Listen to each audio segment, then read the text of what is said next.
श्रीमते रामानुजाय नमः। श्रीमात पिता चरण कमलेभ्यो नमः। श्री राधा कृष्ण युगल चरण कमलेभ्यो नमः। अखंड मंडलाकारं व्याप्त येन चराचरं तत्पदं दर्शितं येन तस्मै श्री गुरुवे नमः। गजाननं भूतगणादिसेवितं कपेत्थजम्बूफलचारुभक्षणम् उमासुतं शोकविनाशकारकं नमामि विघ्नेश्वर पादुपङ्कजम्। वंशीवभूषितकरान्नवनीरदाभात् पीताम्बरादरुणबिम्बफलाधरोष्ठात् पूर्णेन्दुसुन्दरमुखान् नरविन्दनेत्रान् कृष्णा परम किमपि तत्त्वं न जाने। नरोत्तमं देवीं सरस्वतीं व्यासं ततो जयमुदीरयेत्। रामाय रामभद्राय रामचन्द्राय वेदसे रघुनाथाय नाथाय सीताय पतये नमः। राधा साध्यं साधनं यस्य राधा मंत्रो राधा मंत्रदात्री च राधा सैवं राधा जीवनं यस्य राधा राधा राधा वाञ्छिकिं तस्य शेषम्। कर्पूरगौरं करुणावतारं संसारसारं भुजगेन्द्रहारं सदा वसन्तं हृदयारविन्दे भवं भवानी सहितं नमामि शमीशाननिर्वाणरूपं विभं व्यापकं ब्रह्मवेदस्वरूपं निजं निर्गुणं निर्विकल्पं निरीहं चिदाकाशमाकाशवासं भजेऽहम्। अयि गिरिनन्दिनि नन्दितमेदिनि विश्वविनोदिनि नन्दनुते गिरिवरविन्ध्यशिरोधिनि वासिनि विष्णुविलासि विष्णुनुते भगवती भूरि कुटुम्बिनि भूरि कृते शासुरमर्दिनि रम्यकपर्दिनि शैलसुते अंजनानंदनं वीरं जानकी शोकनाशनं कपीसमक्षहन्तारं वन्दे लङ्काभयङ्करम्। भक्ति भक्त भगवंत गुरु चतुर्नाम वपुए इनके पद वंदन किए नाशत विघ्न अनेक। बोले शाम सदाशिव भगवान की जय, माता पार्वती की जय। परम मंगल परात्पर परब्रह्म परमपिता परमात्मा अकारण करुणा वरुणालय अकारण करुणाकारक सकल जन कल्पशाप हारक परात्पर परब्रह्म अनंत कोटि कदर्प दर्प दलन पटियान निर्गुण निराकार सगुण साकार जगतपति श्रेष्ठ आचरणवान प्रजा के सुखदाता एवं संहार करता प्रथमादि गणों के स्वामी और आकाश आदि अष्ट मूर्तियों वाले इस संसार के स्वामी त्रिनेत्रधारी देवादिदेव महादेव के और पराम्बा भगवती जगदीश्वरी शंकर शिव प्राण वल्लभा इस जगत की माता जगत माता माता पार्वती के चरणों में मेरा कोटि कोटि प्रणाम।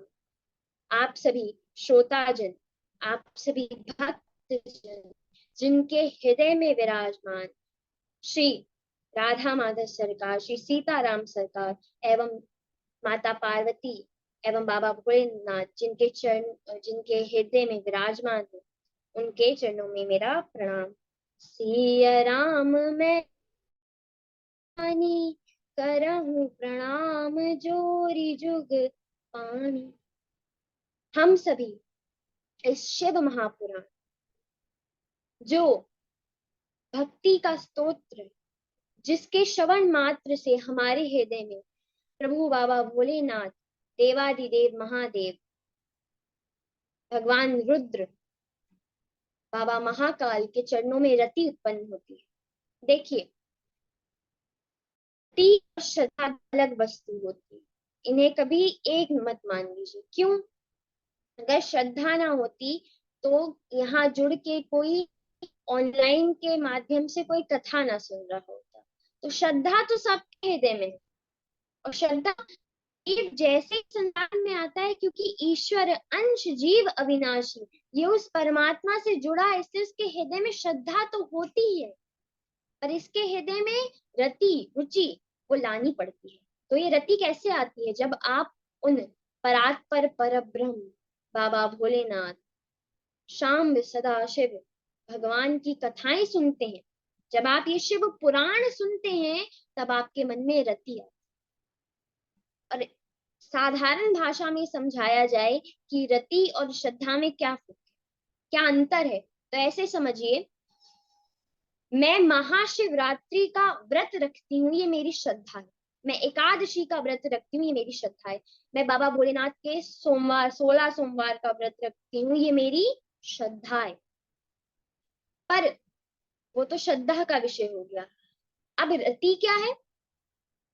अच्छा, बहुत लोगों को चाय पीना बहुत प्रिय होता है, उनको चाय बड़ी पसंद है।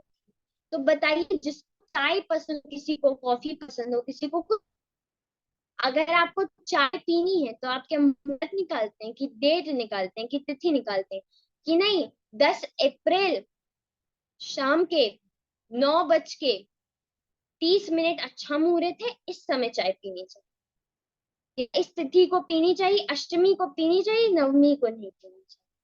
ऐसा थोड़ी ना है। आपको अगर चाय पसंद है तो आप हर दिन पियेंगे, तो वो रति है। तो श्रद्धा किसी दिन के पीछे भागती है, किसी तिथि के पीछे भागती है, कि उसे कोई कारण चाहिए अपना प्रेम प्रभु के प्रति व्यक्त करने के लिए। पर जो रति है, वो जिसके मन में रति, वो हर समय स्मरण करता रहता है, उसके जीवन में शिव हैं, महादेव हैं, बाकी कुछ नहीं। तो हम सब यहाँ इसलिए नहीं जुड़े कि श्रद्धा है, हम सब यहाँ इसीलिए जुड़े हैं कि बाबा भोलेनाथ के प्रति रति हो। तो वो बिना रति के तो यहाँ बैठ भी नहीं सकते। और देखिए, इस शिव महापुराण में प्रवेश करने से पूर्व इसका अर्थ समझिए। शिव महापुराण का अर्थ क्या है? कह तो देंगे कि हम शिव महापुराण सुन रहे हैं, पर इसका अर्थ क्या है, शब्दार्थ क्या है? देखिए, शिव मतलब जो मंगलकारी, जो कल्याणकारी, जो मंगल है, जो मंगल करता, शुभ है, जो जिसके दर्शन मात्र से, जिसके स्मरण मात्र से, जिसके नाम का जाप करने से, या जिसका बस एक बार शिव बोल दो, ऐसे प्रभु का एक बार नाम बोल दो, मंगल हो जाता है जीवन, ऐसे है शिव। तो इसका पहला ही अक्षर है शिव, दूसरा महा मतलब श्रेष्ठ, मतलब सबसे बड़ा, मतलब इससे बड़ा कुछ, सब चीजों में, सारे पुराणों में ये महा है, मतलब सब में ये श्रेष्ठ है। और पुराण, पुराण मतलब जिन्हें ऋषि मुनियों ने बहुत पहले लिखा, बहुत पहले लिखा। तो लोग, आज के लोग कहते हैं कि इतनी पुरानी चीजें आज काम आती, पर हमारे ऋषि मुनियों ने इसका नाम, सबको पुराण नाम क्यों दिया? कि जो सदियों पहले, वर्षों वर्ष, हजारों वर्ष पूर्व, लाखों वर्ष पूर्व, करोड़ों करोड़ों वर्ष पूर्व लिखे गए हों, पर आज भी अगर कोई उसे पढ़ ले, उसे सुन ले, तो उसका कल्याण हो जाए, उसके मन में वैराग्य आ जाए, उसके मन में भक्ति प्रवेश कर जाए, उसके मन में उसकी चेतना जग जाए, उसके अंदर ज्ञान आ जाए। इट इज ऑलवेज रेवेलेंट, ये हमेशा नया है, ये हमेशा ये हमेशा ताजा रहता है। जैसे जल में कीड़े आ जाते हैं पर गंगा जल में कभी कीड़े नहीं आते, इसी प्रकार जो वो गंगा जिनके शीश से निकली है, जिनके शीश में विराजमान होती हैं, उनकी कथा कभी पुरानी नहीं, वो सदैव नई ही रहती है। ऐसे देवादिदेव महादेव के चरणों में प्रणाम। और कहते हैं कि इस शिव कथा के प्रारंभ में महात्मा आता, और महात्म का अर्थ होता है महिमा। देखिए, जब तक आपको महिमा नहीं पता होगी तब तक कुछ नहीं होगा। जाने बिनु ना होत परतीति, बिनु परतीति होत नहीं प्रीति। अगर आप किसी को जानते नहीं है तो आप उससे प्रेम कर लो, ये तो असंभव है।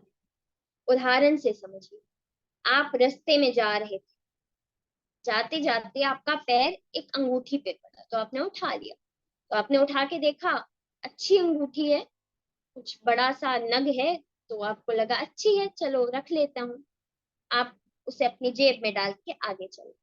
तो आपने सोचा, अरे मैं देख लूं कि कितने की है, गोल्ड की है कि चांदी की है कि क्या है, कितने पैसे की मिल जाएगी। अब मेरा तो इससे कोई काम नहीं, थोड़े पैसे ही मिल जाएंगे।